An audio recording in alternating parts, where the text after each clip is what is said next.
Hello, my friends. Today we're going to read Chapter 4 of Junie B. Jones Has a Monster Under Her Bed.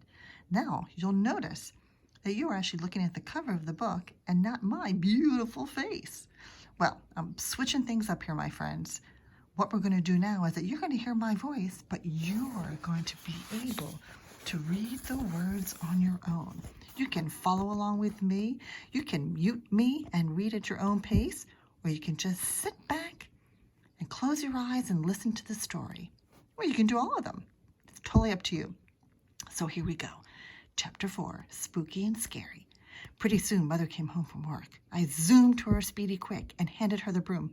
Mother, come on, let's go, let's get the monster, I hollered. Mother turned her head real slow, and she looked at Grandma Miller. Grandma sucked in her cheeks.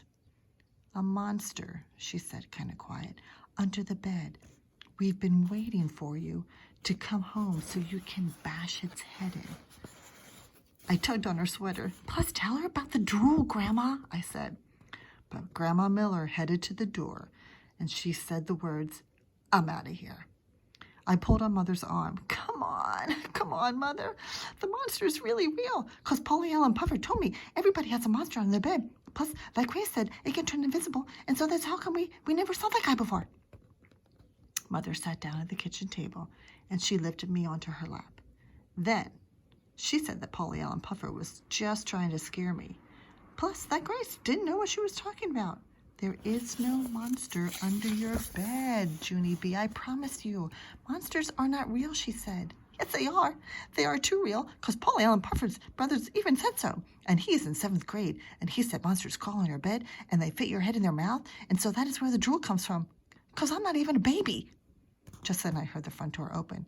It was my daddy. He was home from work, too. Oh, Daddy, there's a monster in my bed.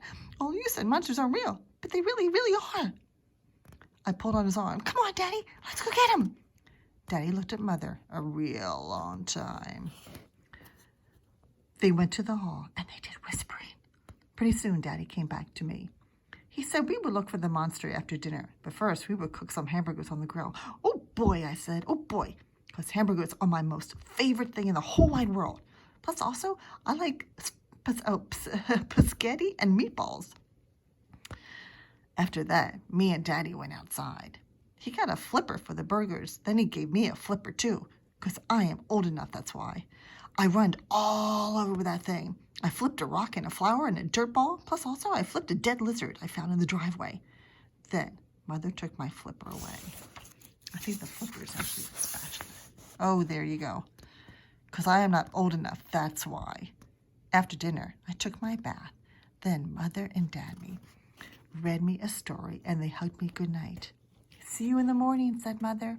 See you in the morning, said Daddy. I sat up in my bed. Yeah, only I can't even sleep in here, because you guys didn't bash that monster yet. Daddy rubbed his tired eyes.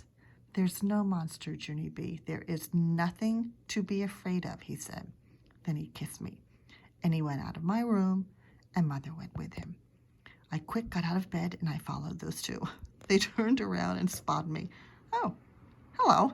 How are you today? I said, very pleasant. I am going to sit in the kitchen and not bother anyone. Plus, also, I might watch Eyewitness News at 10. And she cracks me up, Junie B. Mother carried me back to bed.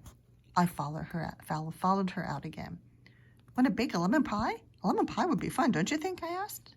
This time, Mother marched me back to my room real fast. Do not get up again, Junie B, she said. Enough is enough. I waited for her feet to walk away.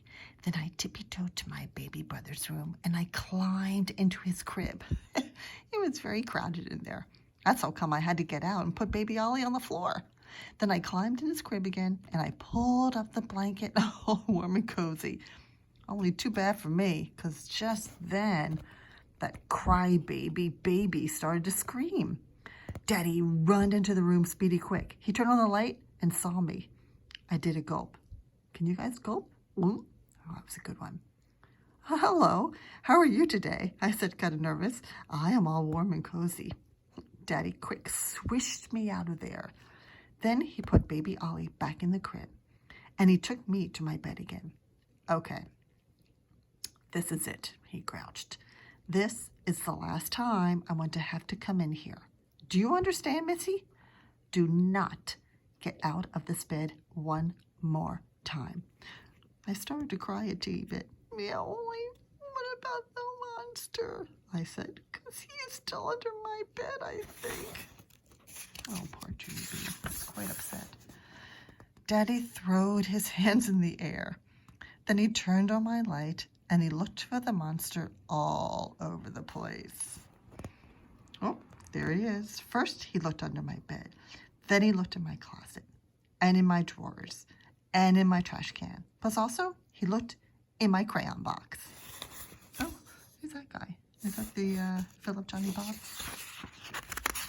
Oops, sorry, it's on the page. No monster, Junie B, he said. No monsters anywhere. You're going to have to believe me. Monsters are not real. He sat down on my bed. I'm going to go now, he said. I'm going to leave your door open, and I'm going to leave the hall light on.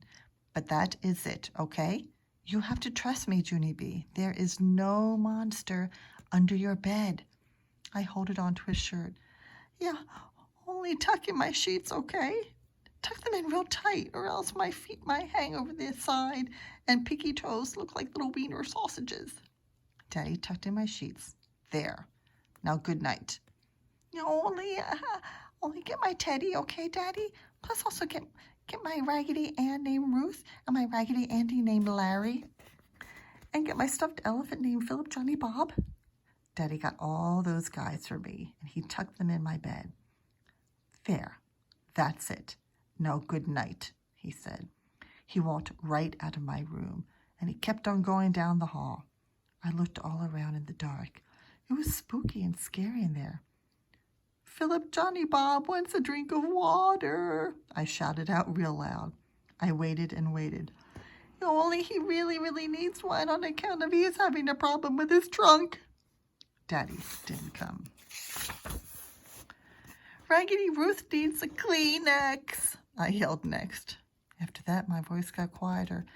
Raggedy Larry wants a cookie, I said. But still, Daddy didn't come. Oh my gosh, that is too funny.